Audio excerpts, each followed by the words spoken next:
Welcome to Outside the Box, our music and arts online show. Let's see what's inside the box. Coming up on the show, actress and singer Kerry Quinn. We got magician Kaelin McBride, motorcycle ace Jonathan Rea, singer Owen Denver, and Ian McElhinney in an E-Type. A very warm welcome to Outside the Box. I'm Ibe Sesay, and we're here in Studio 1, where we've been joined with the very talented Kerry Quinn. Kerry, how are you? I'm very well, how are you? I'm good, thanks, and you're the first guest that we've had here, so how does that feel? It's an honour. I have been here before though, so it's nice to be back. So you're no stranger. Well, Kerry, listen, you've been busy over the past while. No stranger to the small screen, the Coronation Street, of course, but maybe some people don't know that you've got a hell of a voice. I don't know about that. Yeah, do you know what? I've been singing for years. I don't get the opportunity to sing that often, but I would sing in the Cabaret Supper Club in town with Ross Anderson Doherty. And we've done a few things online. So, it's just lovely to have the opportunity to sing at all nowadays. So, thank you. And do what you love. Yeah. Okay, so let's talk about Corrie. It must have been nerve-wracking, the first day on the cobbles, to be part of such an iconic show. My first scene was with Peter Barlow. He always had a crush on, so it was like, oh my goodness, how am I going to behave in front of him? But I mean, within 5 minutes, everyone was so welcoming, so warm, and I just felt at home really, really quickly. So, and I miss it. You know, it's a lovely place to work. We loved you there. Somebody from Belfast, of course. Charlie Lawson, he was there for a long time. Yeah. But we just love having somebody from Belfast there on the screen. I know, and I think viewers, maybe it took them a while to, for their ears to adapt to a new Belfast accent, I suppose, Charlie. So, it was a challenge. And talking of challenges, it's been a challenging few months. Yeah. How's it been for you? I mean, it's been terrible for everyone. Our industry, I think, is going to take a long, long time to recover from this, especially for live theatre. But things are starting to open up. From a filming point of view, I've something in the pipeline potentially, which is very exciting. But watch this space. Can't talk about it now. But things are starting to kind of move a bit, which is a massive relief. Because obviously, homeschooling, not working, just the day-to-day worries that everybody else has. So it's nice to have a bit of light at the end of the tunnel. You are mum to little Libby, we should say that, and it's not easy. It's trying to juggle everything. No, it's hard, and to stay positive and maintain a routine, and it's just, it's me and her trying to do everything together. So it's been tricky, it's been challenging, but, as I say, we're nearly out of the woods, not just yet. When this is all over, as we keep hearing, we'll see you again, hopefully. But we're going to hear from you right now, and you're going to give us a cover of a beautiful song from the Queen of Soul. I know, what was I thinking when I picked this song? This song obviously has a relevance and meaning to you, right?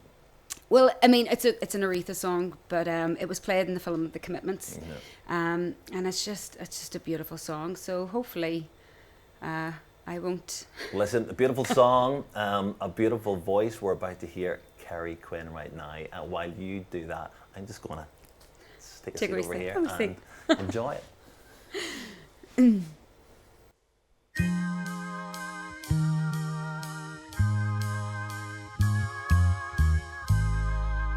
Take me to heart, and I'll always love you, and nobody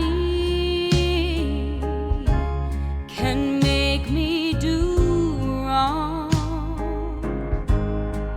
Take me for granted, leaving love on shore.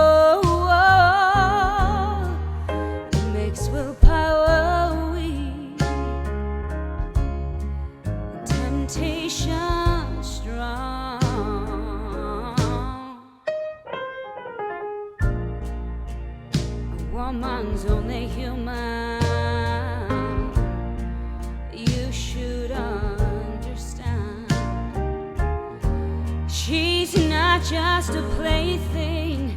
She's flesh and blood, just like a man. If you wanna do right, whole days, woman.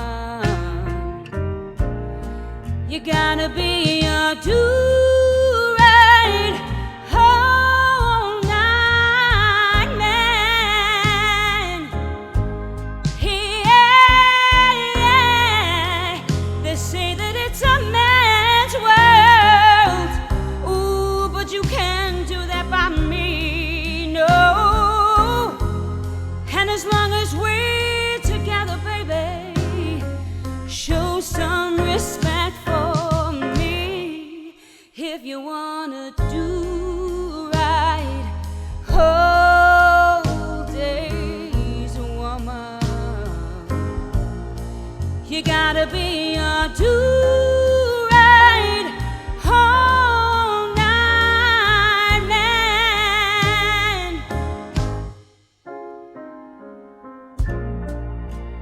A woman's only human. Yes, you should understand. Oh, she's not just a plaything, baby. She's flesh and blood, just like a man. If you wanna do right, whole days, woman. Yeah, you gotta be a do-right all night man. Yeah, you gotta be your do-right, do-right, do-right, do-right man.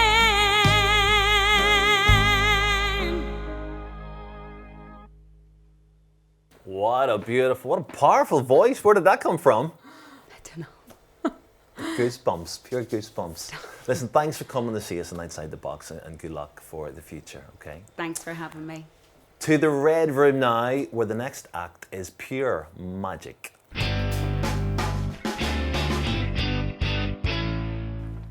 So, in the Red Room, we have Belfast-based magician. It's Kaelin McBride. Kaelin, how are you? I'm very well, thank you, Abe. How are you? I'm good, thanks. So you're going to read my mind. Essentially, that's what's going to happen, yes. Okay. I have set something up specifically for you. I have a bunch of random objects here, Abe. Ultimately, you're going to choose one of these objects. I'm going to try and predict that object. Okay. In order to do that, I need to try a couple of little experiments. First experiment uses a pack of cards. Rather than me saying to you, here, pick a card, and you physically take one out, what I'd like you to do is just literally name any playing card whatsoever. Don't choose something like the Ace of Spades or the Queen of Hearts. They tend to be chosen quite a lot. Something random, please, Abe. Anything at all. Right, okay. Don't tell you. You can tell me, yeah, tell us all, everybody watching. Okay, the card in my head is Queen of Diamonds. Aha, interesting. So I specifically said don't go for the Queen of Hearts. That's good, and you didn't. You then went for a different queen, maybe to confuse me, Abe, I don't know, and that's absolutely fine. What I didn't tell you is that this pack of cards is not a full pack of cards. Right, In fact, okay. there is one playing card missing from this pack of cards. Can you also verify that we haven't set anything up? I didn't actually say to you beforehand, No. Please name the Queen of Diamonds. We None didn't of do that. anything like that. In my pocket, I took a card out. I put in my pocket one card into the wallet. I wanted to make sure it was safe, so I put it inside a zip. In fact, since it was for you, Abe, what I did was I sealed the card inside this envelope. And I put your my name on it. written Look on at it that. as well I across know. the seal. Took me ages. Right. You're right, across the seal. I'll now open it for you, and you'll see there is only one playing card in here, and here it is, the Queen of It's the Queen of Diamonds. Oh my goodness, how did you do that? That's unbelievable. I did it very well. You did. What this does is it tells me something about you. It allows me to eliminate some of these objects already, because I know now, based on your choice of the Queen of Diamonds, that you will not be choosing those random objects. No, okay, that was amazing. We're going to leave it there for now. I will be back, but we're going to go to Logie's Lives now. Logie, who have we got? Well, Abe, you thought you were a fast mover, but I have to say I'm joined by the man, the Northern Ireland man, the fastest man on two wheels, 6 times world champion, Johnny Rea. First question I want to ask you, I always want to ask this, should I call you Johnny or call you Jonathan? I get all sorts, and it's whatever you feel comfortable with. And in my house, it was I was Jonathan because Dad was Johnny, but more and more so I get Johnny. But if I was in trouble with Mum or with Tarsh at home, it's Jonathan. But day to day, it's Johnny. Here, I tell you what, 6 times world champion. Do you ever sit back and think what you've achieved, does it ever sink into you, what you've actually done? Not really, because when you're inside this little winning bubble, you're constantly thinking about the next challenge and always looking forward. But so look, 3 years ago we moved back home to Northern Ireland. 3 years ago, we have a dream house now. I've got my trophies out of storage and put them in the house. So all around me now I see little mementos of what I've achieved, and sometimes it's nice, open a bottle of wine on a weekend or an off season and look back and try to absorb a bit of it. But right now it's always focused on the next event. Whenever you look at top sports people who achieve and continue to achieve, you always have to ask the question, what drives you forward? You're 6 times. Would it be a disappointment for you if you can't do 7 times? You're breaking all these records. I don't know if it's disappointing or not, but it's where I am now, you draw motivation from anywhere, whether it's a rival that you want to beat, whether it's a new bike coming, or more and more recently, it's the fear of losing. Because you're in that winning mentality, you have fear of not being that person, and your time's going to run out. I'm not naive enough to think that I'll be at the top forever. So it's trying to prolong that, keep investing in myself, working hard at home, trying to brush up on all my weaknesses, and then we'll see. Hopefully I can keep it going as long as I can. You don't strike me as someone who almost would get a rival focused in your head. I have to beat that person or that someone. So you seem such a likeable fella, but there has to be a steely edge to Johnny Rea? Well, I don't know.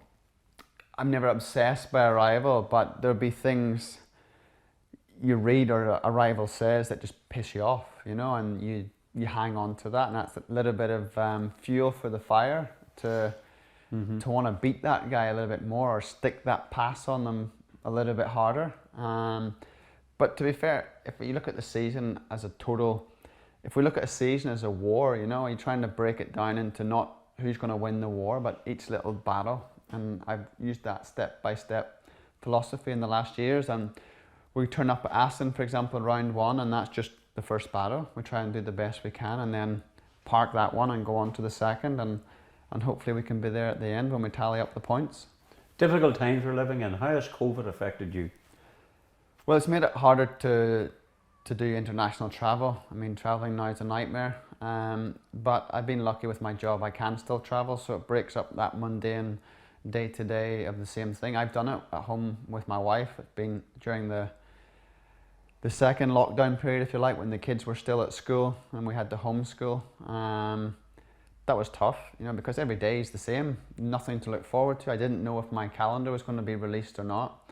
So we tried to keep it as fun as possible for the kids. We worked really hard in the week with my training and at them at homeschool, and then on a Friday night would get dressed up, whether it be into some nice clothes or fancy dress. We'd done Fancy Friday for a few weeks, opened a bottle of wine and let our hairs down, because it was pretty tough. But I found training and physical stimulation has been really good for my mental side. You don't have a license to ride a motorbike out on the roads? No, it's by me racing, you can apply for a race license without passing your motorcycle test for the road. I mean, I rode a 50cc scooter on a provisional license to my work when I worked in an engineering factory. But ironically, during COVID, before COVID struck, I had applied to do my theory test here in Belfast, to go and do my test this year, because I'd love nothing more than to jump on a motorcycle on a good day, tutor up the coast road to the north coast. I love the north coast, and have lunch and come back again. Hopefully with Tarsh on the back. We'll get a babysitter for the kids for a couple of days, but it's a nice outlet to go and switch off and concentrate on something completely different. I think the police would laugh if they stop you and you take the hand off and go, oh my God, it's Johnny Rea. But I want to ask you just finally in this one, you've got 6, you're clearly aiming for magnificent 7. 100%, that has to be the target. It's a realistic goal, but it's tough. The last 2 years have got even tougher and tougher with different challengers, different manufacturers stepping up. But I'm ready. I'm prepared in the best way I can be now. So I'm going to take a few weeks of down training now, because I've always been programmed to get ready for February. So now things are done. So it's about keeping healthy and positive and getting ready for April at Aston. Johnny, it's always a pleasure to talk to you. Thank you very, very much for joining us here in Logie's Lives. Thank you.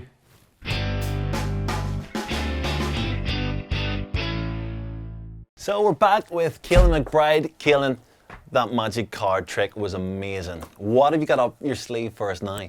Something slightly different. What I'd like you to do, Abe, I'll be hands off here, is I'd like you to go over, take that paper cup. Okay. Actually, if you turn it upside down, you'll see there are 3 dice inside. What I want you to do is make sure that they are, well, they're regular dice. You can examine them, make sure they have all the numbers 1 to 6. Yep. Feel free to roll the dice, make sure they don't just roll all one number. No, for example, I'm happy all with sixes. those. Cool. Okay. What's going to happen in a second, I'm going to turn around. I want you to put the dice in the cup, give the cup a shake. You're going to turn it all face down so that the dice don't spill on the floor. What I want you to do is have a little peek under the cup and look at the numbers that are face up. Okay? Right, okay. You're basically going to add together the 3 numbers that are face up and Okay. remember that number, okay? Right, okay. Remember, when you do it, just peek under the cup so the cameras can't see, and of course, make sure I can't see. Right, okay. Off you go, put them in, give them a good shake. Here we go. Shaking. And, okay, got my number. Have you added them already? I have, yeah. You were very fast there. So the dice, they're not in your hand, they're underneath No. the cup. Yep, Okay, they're brilliant. right there. Keep them there, keep them there. Now, if you have a total in your mind, okay, I want you to keep the number in your mind. Just say the numbers 1 to 10 really quickly. 1, 2, 3, 4, You're 5, thinking 6, of 7. 11. I am. You are thinking of 11. I'm going to take this a little bit further. I'm going to say, hopefully, that the red dice is the number 6. The blue dice is a 4. And the white dice is a 1. Have a look there. Can I confirm that? Let's see. Hang on. Look at me. Look at me. So you wouldn't have looked at it too much. No, it's the white dice is a 4. Red is a 6. White is a 4. Blue is a 1. Let's have a Okay, look. let's see if he's right. You're spot Red on. 6. White 4. Blue 1. Well done, Kaelin. That was brilliant. Thank you. I now know what to eliminate for the next time. You're getting better and better. Kaelin, thank you very much. Now, from Derry Girls, it's Grumpy Granda Joe in Stars Cars with Liam Creagh. Thanks, Abe. Have you ever wondered what car you would drive if money was no object? If you weren't bound by practicalities, like the size of the boot for the shopping or the golf clubs, or whether it had a back seat for the kids? I've often pondered this myself, but I've come up with the answer. This is the one for me, this little beauty. But it's not about me, it's about stars and their cars. The cars they drive by day and the cars they dream of by night. Welcome to Stars Cars.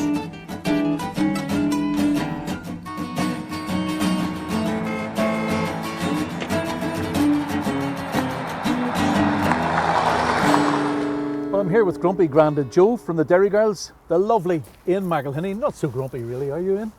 I try not to be. I'm getting a bit grumpy these days with the length of the COVID-19. We're all tired of it by now, but there you go. We have to live with it, and that's that. You arrived in this lovely Jaguar. Yeah. I take it you're not grumpy when you're driving this car? Love driving the Jag. You know, this is a very comfortable car. It's very quiet. It's very smooth. You feel relaxed. You feel secure. Nice solid car. It's automatic, which at one time I wouldn't have had any interest in an automatic when I was a young fella. I loved racing the gears. To be honest, I'm not like a car nut at all. In fact, for years I drove whatever came along that was affordable and did the job. But other than that, I've always kind of like looked out for older cars. So I had a Jag once before and I really liked it, and I've had this one now for just about 2.5 years.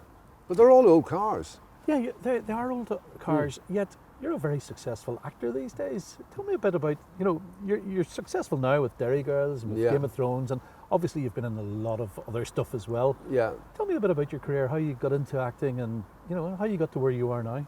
I got the bug when I was about 16. And I thought I was going to go to drama school after school, or that I might. But I was also a pretty good student, and my parents said, you go off and get a degree. So I did get a degree, and I spent most of my time whilst getting the degree doing plays for the University Dramatic Society and things like that.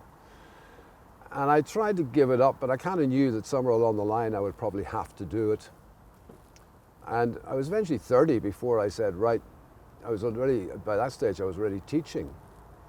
But I kind of knew, the acting bug wasn't going to go away, so I decided, right, give it a go. If it works, it works. If it doesn't, it doesn't, but at least you'll have got it out of your system. When you were cast for Derry Girls, they were obviously looking for a grumpy old man. Yeah, yeah. Do you think, did you ever wonder why they went looking for you? I didn't worry about that too much, to tell you the truth. I probably didn't realise then just how consistently grumpy he would be throughout. But I also love the fact that the person that I'm grumpy towards is Tommy Tiernan, who's a brilliant comic and a very, very funny man. We're here to talk about cars as well as your career, but you arrived in your lovely Jag. Now, it's a few years old. As you say, you like older cars? Yeah, this is a 2007 model. It came as a very clean car. I've tried to keep it clean. It's got 100,000 on the clock, but it goes very smoothly. If it wasn't down to practicalities, if it wasn't down to money, what would your dream car be? What would you like to drive?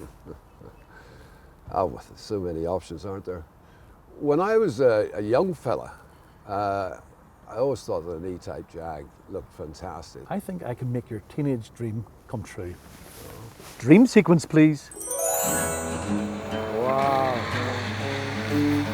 I don't believe it. That is fantastic. Well, Ian, your boyhood dream come true. Look at that. Look at the line of that car. God knows what the engine's like, but the design is stunning, 1962, 1962. 16,000 miles on the clock, and yours for £150,000. Oh, that's what it's worth. Slip. Get in, have a go. Beautiful. Take it for a drive. Right. Now, this is the bit you imagine when you're 17 or 18. It's not so easy when you're my age, but anyway, not to worry. Well, that's probably reversed. Let's see. Yeah. This should be first.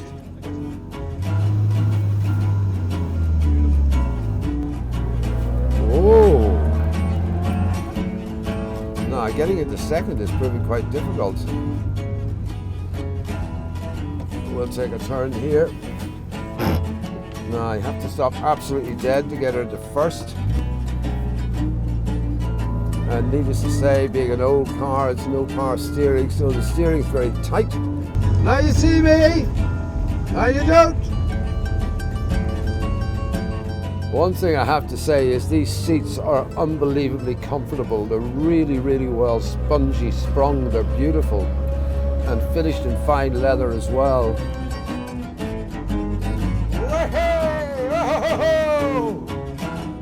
Clean into second that time. Just needed a little bit more courage with the gear stick. Steering wheel may not be great, but it looks beautiful. It's very elegant. Here we go, up into third. Yes, yes! We might even manage fourth this time.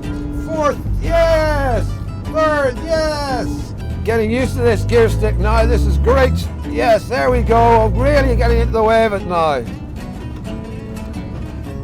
Whee! Oh yeah, now I'm getting excited. Now I'm beginning to feel like a racing driver. Yes, yes, yes. We could get into this after all. There we go, we're in second again.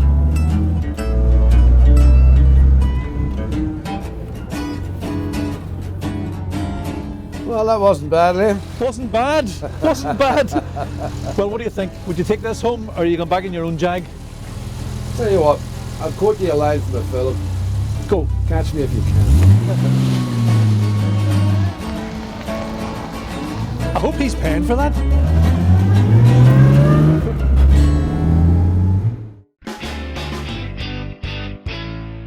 They eventually did catch up with Ian McElhinney. What a beautiful car that E-Type is. And we're back in the studio. This time we're joined by local singer-songwriter. It's Owen Denver. Owen, how are you? I'm really good, thanks. How are you doing? Good, thanks. I'm good, thanks for asking.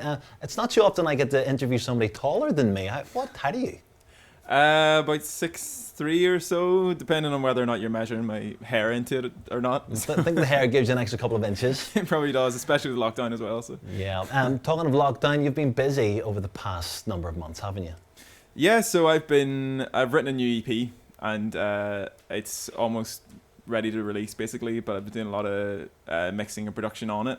So it's all brand new stuff, bar from one song I've kind of kept through the years. Okay. But yeah, I'm really excited to get it out there because it's been a little while since I've released something. I released an EP last year, so this is the next installment of that. Yeah, you've kind of split it into a trilogy, right? Yeah, so it's 3 EPs that essentially were kind of that I was releasing individually. They were their own sort of thematic thing, their own identity, and then by the end of releasing the 3rd one, it would be altogether my debut album. So it was kind of a good way of sort of staggering all the songs, and individually I'm really proud of all the songs on them, but they sort of thematically work together. So this is the last one. So yeah, so we've got Sticks, Stones, and Bones is the last one. Do each of the EPs have a different vibe? Yeah, so I had to be honest, initially it was all based on songs that I'd written for so long that I'd never released, and I kind of thought maybe I can sort of get these out there in some way or other, and was trying to find a way to link them thematically. But by the time I was releasing them, I ended up writing brand new stuff for them.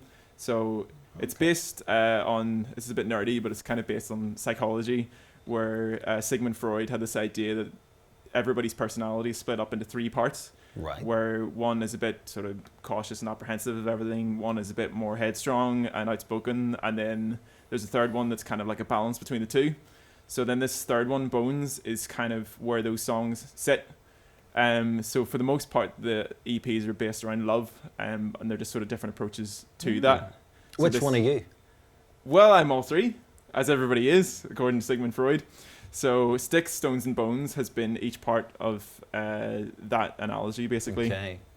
And through lockdown, you've acquired a new set of skills as well, haven't you, in terms of IT and computers? Yeah, so it's not just been Netflix I've been watching and food I've been eating during lockdown. On top me. I think everybody's been there, really. But I started getting more into IT and like web development, and basically trying to find a fun way of marketing music, because there's only so much you can post on Instagram and Twitter saying, I have a new single coming, my new single's out, and you kind of feel like you're going through the motions of doing the same thing every time, and you want people to have like an interesting way to listen to your music each time. Yeah. So I made an online interactive gig where I had created all these little pixel art characters where basically when you go onto the website, you can make a little person change their hair, change their clothes, and then as you scroll through the website, your person is walking along and exploring each of the tracks from my last EP. So there's a pixel art Owen and a pixel art band behind him that are like visualizations of what you're hearing.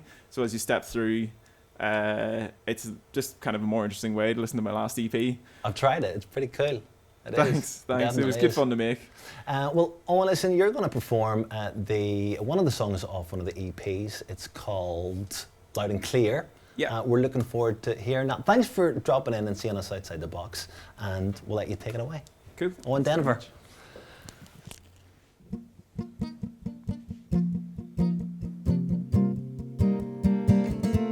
I wish I had your time to listen to your stories, and I'd walk with you in all the places that you dig now. I'm picturing your life, perfection in its fantasy. So I'm fraying at the edge, I see you might need me there. Oh, even as the night sets in, I'm wasting time pretending that I'm not in love when I'm in love. These memories are the best it gets. I'm dreaming them as best I can. Who are you dreaming of? The someone you love. Oh, 'cause it's as easy not to say a thing than to tell you I'm in love with you. I'm not the best at getting feelings out, but I need you now. I need it loud and clear. I need it loud and clear. I gotta get this feeling out. I need it loud and clear. I wish I was your type. I'd never leave your side again. There's only one way to find out, but it's easier said than done.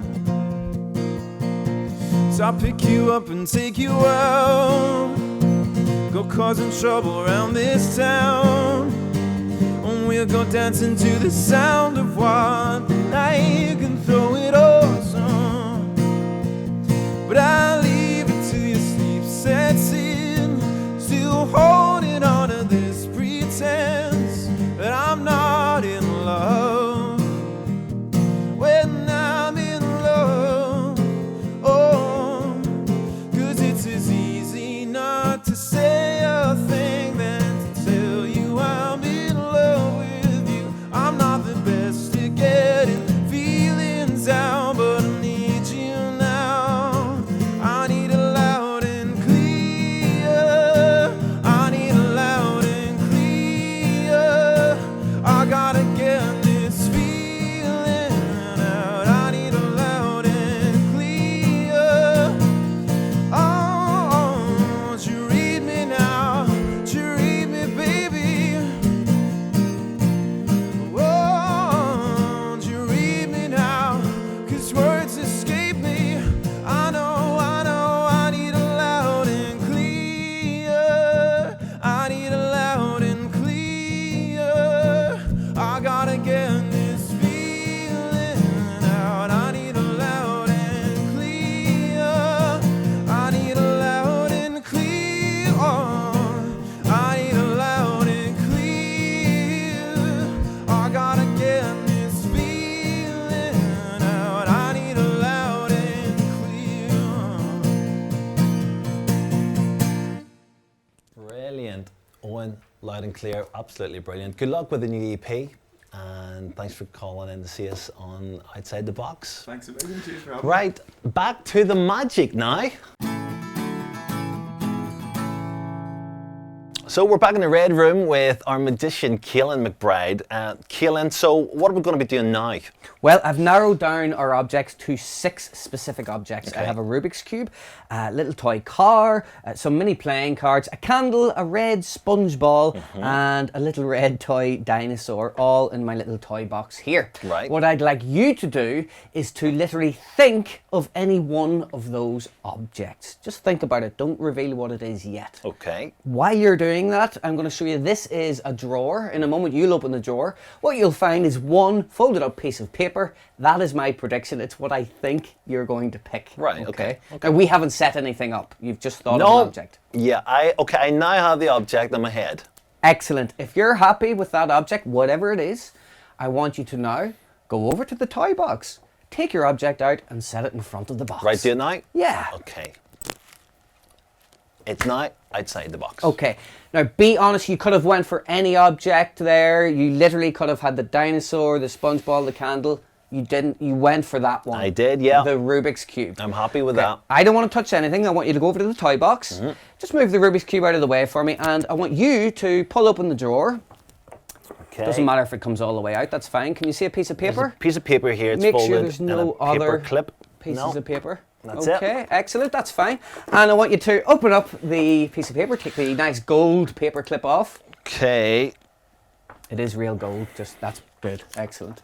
No expense spared. Absolutely. Okay, and on this should be my prediction. It's my prediction. Your It prediction. should say. And it's the Rubik's Cube. Let's see. It is indeed the Absolutely Rubik's brilliant. Wow. That's the third time you've impressed me, Kaelin. Very, very good. Thank you. Thanks for coming to see us in Outside the Box. And that is the show. Hope you've enjoyed it. Thanks to Kaelin and all of our guests. Tune in next time to find out what's outside the box.